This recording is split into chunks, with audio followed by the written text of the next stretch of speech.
আমাদের লাস্ট কয়েকটা লেকচার ছিল প্রফেশনাল কমিউনিকেশন নিয়ে, আজকেও তাই। আজকে আমাদের টপিকটা হচ্ছে communication tips for leaders. So আজকে লিডারশিপ নিয়ে একটু কথা বলতে হবে, তারপরে আমাদের কমিউনিকেশন টিপসে যাব।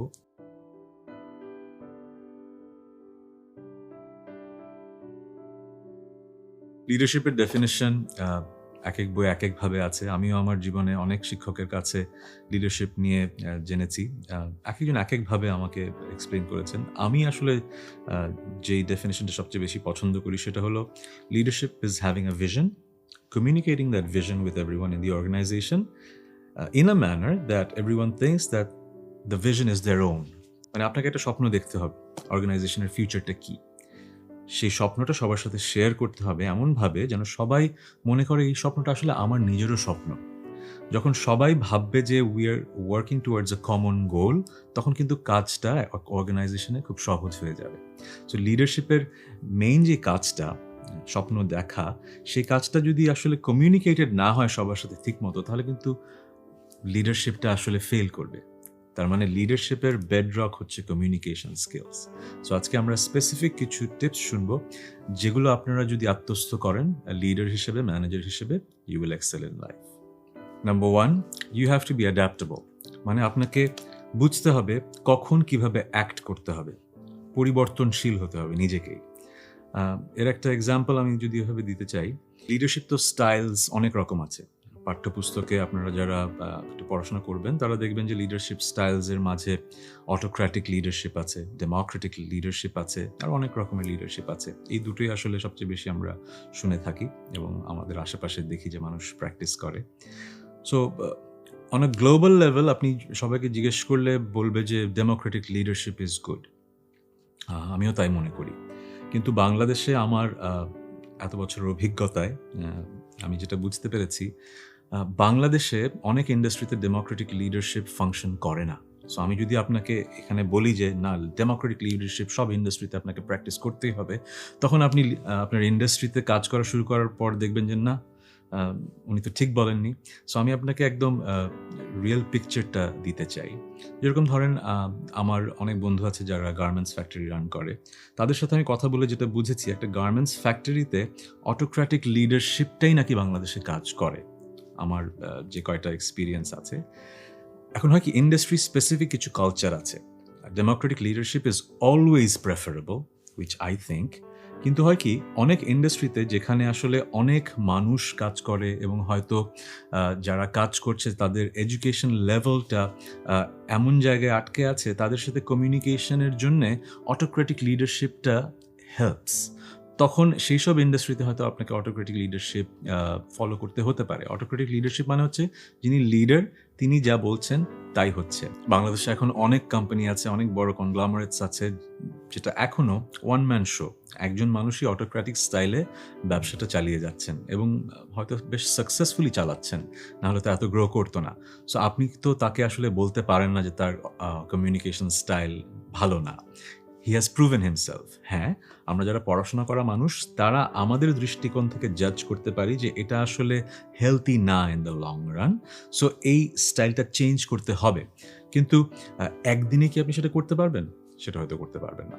এখন একটা ইভলভড মার্কেটে, ইভলভড ম্যানেজমেন্ট সেট আপে এই ব্যাপারটা ইজ ফ্রাউন্ড আপন। এটা নিয়ে খুবই খারাপভাবে দেখা হবে। কিন্তু অনেস্টলি আমাকে তো আপনাকে পড়াতে হবে। আমি তো আসলে আপনাকে একটা ইউটোপিয়ান সোসাইটি পেইন্ট করতে পারি না। আমাদের দেশে এখনও সেই জায়গাটা আমরা পৌঁছাইনি। বাট ইয়াস, আমাদের দেশেও ম্যানেজমেন্ট স্টাইলস ইভলভড হচ্ছে। এখনও অনেক দূর যাত্রাপথ বাকি, কিন্তু আপনাকে অ্যাডাপ্টেবল হতে হবে। এটা হচ্ছে আমার মেইন টিপস। আপনি কোন ইন্ডাস্ট্রিতে কাজ করেন, এই ইন্ডাস্ট্রিতে আসলে স্ট্যান্ডার্ডটা কী, কোনভাবে কাজ আদায় করে নিতে হয় আপনার এমপ্লয়ীদের কাছ থেকে, এটা বুঝে তখন আপনার ম্যানেজমেন্ট স্টাইলের উপর ভিত্তি করে আপনার কমিউনিকেশন স্টাইলটা ডিসাইড করতে হবে। এখন আমরা তো সভ্য হচ্ছি, আমরা তো এগিয়ে যাচ্ছি। এই কারণে আমি আপনাকে সবসময় এই কথাটা বলবো, হয়তো আপনি ইন্ডাস্ট্রিতে দেখছেন যে আপনার ফ্যাক্টরি ফ্লোরে কর্মচারীদের সাথে একটু রুড ব্যবহার না করলে ডেডলাইনে কাজ উঠে আসছে না। আপনার হয়তো পরশু দিনের মধ্যে শিপমেন্ট না হলে স্টক লট হয়ে যাবে, আপনি বিশাল লস খেয়ে যাবেন। সো ম্যানেজমেন্ট স্টাইলটা এরকম যে আসলে ফ্লোরে গালিগালাজও করা হচ্ছে। এখন আপনি ভালো একটা বিজনেস স্কুল থেকে MBA করা একজন মানুষ, আপনি যখন এগুলো দেখবেন, আপনি কিন্তু আসলে হতচকিত হয়ে যাবেন। কিন্তু আমার এত বছরের এক্সপিরিয়েন্স যেটা বলে, এরকম ঘটনা কিন্তু বাংলাদেশে ঘটছে এবং ঘটবে। So how do you actually deal with it? আপনাকে তখন অ্যাডাপ্ট করতে হবে। ওই সিচুয়েশনে বুঝতে হবে হয়তো এইটাই এখনকার স্ট্যান্ডার্ড, কিন্তু তাই বলে ওটা যে আপনি অ্যাকসেপ্ট করে নেবেন তা কিন্তু না।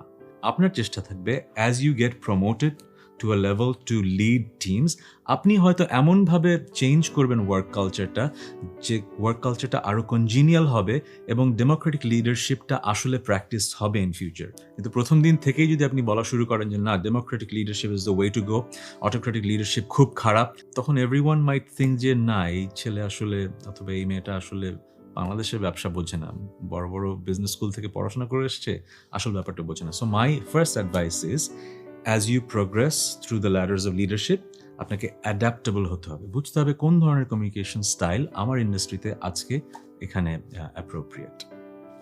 Number 2, you have to listen. আমার একটা খুব পছন্দের গল্প আছে। হয় না, অনেক গল্প আমরা শুনি, আসলে সোর্সটা মনে থাকে না। আমার সোর্সটা মনে নেই, বাট গল্পটার লার্নিংটা খুব মজার, আমি সেটা আপনাদের একটু শেয়ার করতে চাই। এটাকে একটা ট্রাইবাল লিডারশিপ এক্সাম্পল বলা যেতে পারে।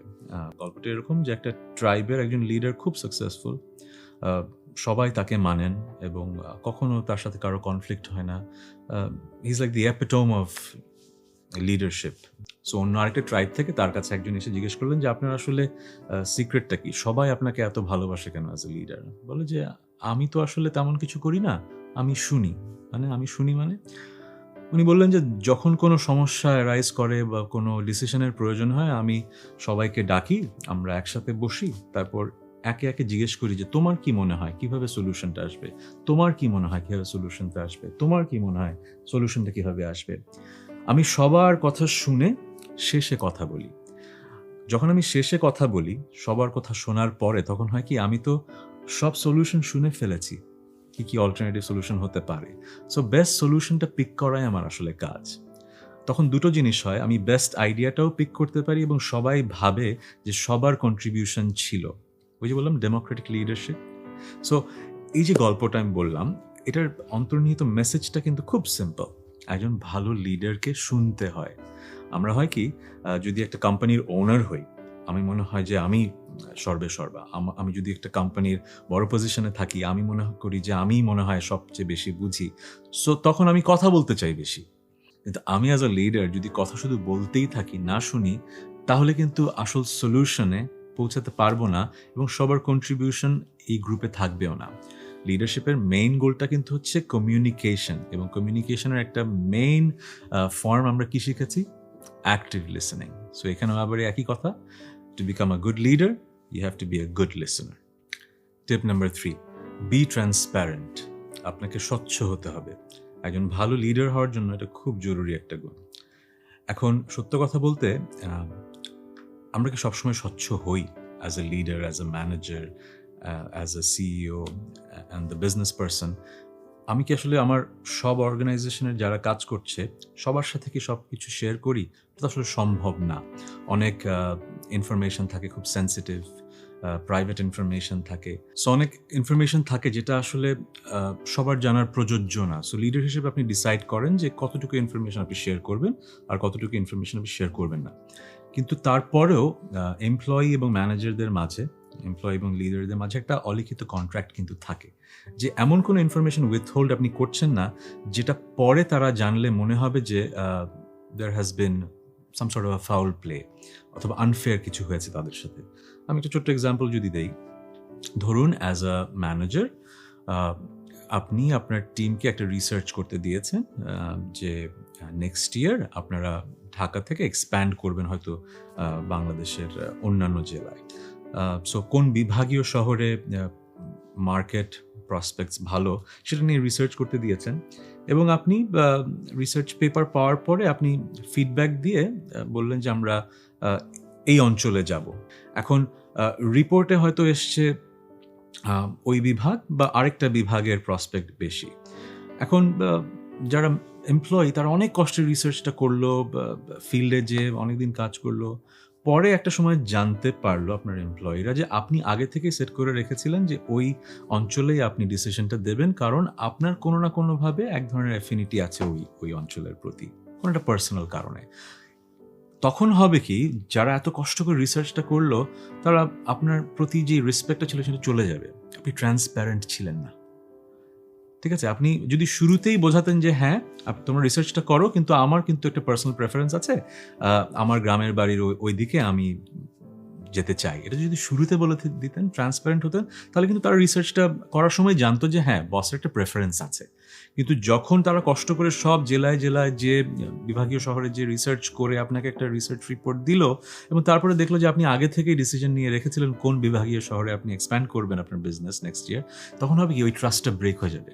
সো এই কারণে আপনাকে বুঝতে হবে যে transparency is very important. As a leader আপনাকে ট্রান্সপ্যারেন্ট থাকতে হবে। ট্রান্সপ্যারেন্ট মানে এই না যে সব কিছু সবার সাথে শেয়ার করতে হবে।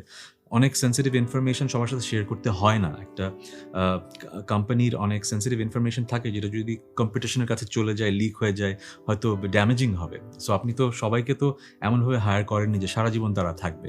দে will move to other company. So এই কারণে as a manager and as a leader আপনাকে বুঝতে হবে কতটুকু আমি শেয়ার করবো মানুষের সাথে, কতটুকু করবো না। বাট ট্রান্সপারেন্সির মানে হচ্ছে এমন একটা অলিখিত কন্ট্রাক্ট যে আপনি স্বচ্ছ থাকবেন তাদের কাছে, যে আমি যে কাজটা দিচ্ছি এই কারণে দিচ্ছি, আর এই ডেলিভারি আমি তোমাদের কাছে চাচ্ছি।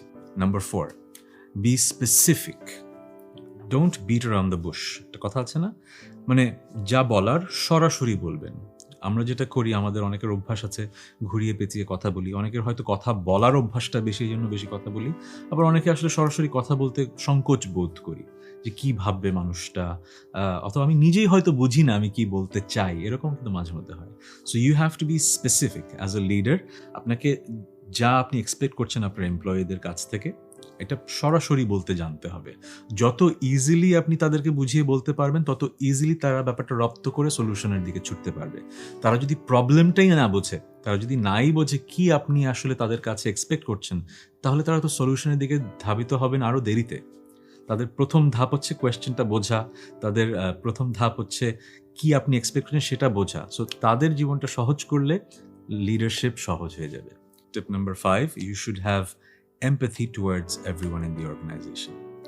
আপনি যদি কোম্পানির ওনার হন, বিজনেসটা আপনার হয়, তাহলেও যেরকম, আপনি যদি একটা ডিভিশনের ম্যানেজার হন, একটা ডিভিশন লিড করেন, তাহলে একই রকম।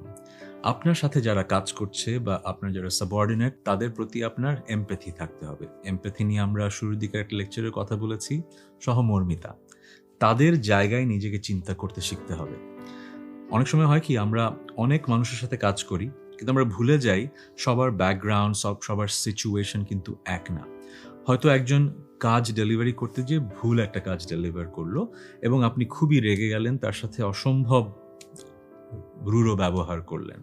হয়তো এর আগে সে এরকম খারাপ কাজ ডেলিভারি করেনি, এবং এই একটা ইন্টারাকশনে কি হলো, আপনার সাথে তার আসলে একটা কমিউনিকেশনের যে চ্যানেলটা ছিল হেলদি, সেটা ব্রেক হয়ে গেল। কিন্তু আপনি যদি একটু এমপ্যাথি নিয়ে তার সাথে ডিল করতেন, যে বোঝার চেষ্টা করতেন কেন এবার সে আসলে কাজের ডেলিভারিটা ঠিকমতো করতে পারলো না, কোনো সমস্যা ছিল, সেটা যদি আপনি তার সাথে কথা বলে বোঝার চেষ্টা করতেন, অথবা তার টিমের কারোর সাথে কথা বলে যদি বোঝার চেষ্টা করেন, is he going through something difficult in his personal life or anything else. So আপনি যদি এই অ্যাপ্রোচটা নেন, তখন হবে কি, আপনাদের সাথে যেই রিলেশনশিপটা এত বছরের অথবা এত দিনের এই এমপ্লয়ের সাথে, সেটা ব্রেক হবে না। লিডারশিপ স্টাইল যাই হোক, অটোক্র্যাটিক হোক, ডেমোক্রেটিক হোক, যাই হোক, এই এমপ্যাথি যদি থাকে, প্রপারলি ফাংশন করে একটা অর্গানাইজেশন। অনেকে বলে, আমিও বলি, যে autocratic leadership style is not healthy, কিন্তু সারা পৃথিবীতে অনেক অর্গানাইজেশন আছে যেখানে অটোক্রেসি কাজ করে। অনলি রিজন কাজ করে কারণ ওই যিনি ম্যানেজার বা লিডার, তিনি অটোক্রেসির মাঝেও এমপ্যাথিটা প্র্যাকটিস করেন। সো আমি বারবার বলছি, আমি ডেমোক্রেটিক লিডারশিপের পক্ষে, কিন্তু অর্গানাইজেশনে মাঝে মধ্যে বিভিন্ন ইন্ডাস্ট্রিতে, বিভিন্ন দেশে অটোক্রেটিক লিডারশিপ কাজ করে। কখন করে? এমপ্যাথি যখন থাকে। সো ডেমোক্রেটিক লিডারশিপে তো এমপ্যাথি থাকবেই, এই কারণেই আপনি ডেমোক্রেসি চর্চা করেন, কারণ আপনি এমপ্যাথির ভ্যালুটা বোঝেন। বাট অন্য স্টাইল অফ লিডারশিপেও এমপ্যাথি লাগবেই। Tip number 6, you have to appreciate feedback, the power of feedback. Feedback দেয়া এবং ফিডব্যাক নেয়া। কমিউনিকেশনে আমরা তো জেনেছি যে শুধু বললে হবে না, শুনতে হবে। কিন্তু আমি যখন বলবো সেটা কি শুনলাম তার পরিপ্রেক্ষিতেই বলবো। এই ব্যাপারটা আমাদের শিখতে হবে। আমরা সবসময় লিডার হয়ে গেলে হয় কি, we think that we know more than others. তখন হয় কি, আমরা জানি যে এটা বলবো, সো এটাই বলবো। কি ফিডব্যাক আসলো সেটা আসলে আমলে নিয়ে যে বলতে হয়, এটা আমরা অনেক সময় ভুলে যাই। কিন্তু যত বড় হব তত আমাকে অমায়িক হতে হবে, তত আরেকজনকে রেসপেক্ট করতে শিখতে হবে, তত আরেকজনের মতকে আমার গুরুত্ব দিতে শিখতে হবে। তাহলেই কিন্তু আসলে আমার যে লিডার হিসেবে জায়গাটা সেটা স্থায়ী হবে। So you have to know when to give feedback, how to give feedback, and when to take feedback. যখন ফিডব্যাক দেব, আগেও বলেছি, যখন পজিটিভ ফিডব্যাক হবে সেটা তো দেওয়া হয়তো ইজি, কিন্তু নেগেটিভ ফিডব্যাক যখন দেব এমনভাবে দেব যেন কেউ ডিমোরালাইজড না হয়, কেউ যেন মনে না করে আমি আসলে ফিডব্যাকটা পেয়ে ছোট হয়ে গেলাম। এমন করে কাউকে আমি বলবো না যে তুমি কাজটা ভুল করেছো বা তোমার আইডিয়াটা ভালো না, যেন সে আর কখনো আমার সামনে নতুন আইডিয়া থ্রো করতে না আসে অথবা ভয় পায় বা সংকোচ বোধ করে। সো সবসময় মনে রাখবেন, ফিডব্যাক দেব, নেগেটিভ হলে কখনো ডিমোরালাইজিং কথা বলবো না, এমনভাবে বলবো যেন সে আরও উদ্বুদ্ধ হয় আরও বেটার কিছু করার জন্য। So these were the tips, যেটা আপনার যদি মনে থাকে, আপনি যদি প্র্যাকটিস করেন, as a leader you will be a successful communicator.